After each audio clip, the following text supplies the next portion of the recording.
بيكم في مطبخ ليليان. النهاردة هنعمل مع بعض كفتة الرز بالصلصة بطريقة بسيطة ومقادير مظبوطة جدا. الكفتة هتفضل متماسكة وتحتفظ بحجمها بعد ما نقليها، وكمان تبقى طرية وفي نفس الوقت لسه هتحسوا بطعم اللحمة فيها، مش هتبقى كلها طعمها رز.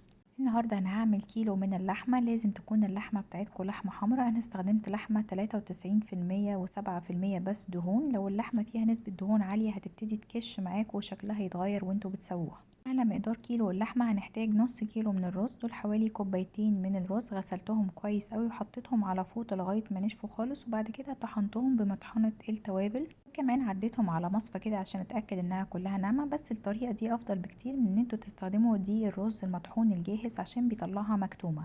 الخضرة بتاعتنا هنحتاج كزبرة وبقدونس وشبت. انا استخدمت الورق بس، حوالي حزمة من كل نوع.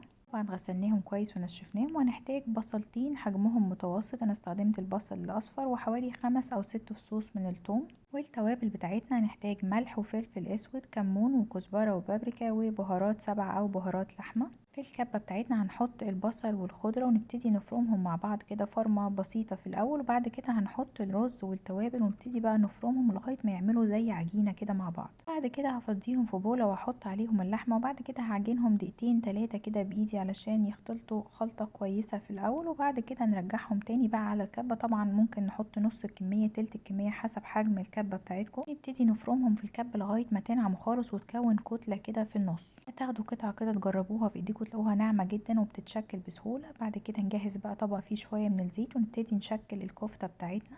اهم حاجة ما تكونش كبيرة قوي، يكونوا كلهم قد بعض علشان يستووا في وقت واحد واحنا بنحمرهم. طبعا الكمية دي هتعمل كمية كبيرة، ممكن تشيلوا جزء منها في الفريزر زي ما هي كده نية. انا بحب اقليها كلها مرة واحدة واشيلها بعد ما تبرد مقلية، واي وقت تاني اطلعها يدوبك اعمل الصلصة واكمل بعد كده بالكفتة.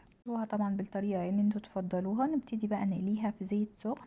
لو انتوا متعودين تحطوا بيكنج باودر في الكفتة ما تكتروش عن نص معلقة صغيرة ممسوحة علشان الكفتة ما تنفش او تشقق وهي بتتقلي. انا بصراحة ما بحطش، وزي ما انتوا شايفين الكفتة بتطلع زي ما هي بالظبط، بتحتفظ بشكلها وحجمها وبتطلع مستوية ومش مكتومة.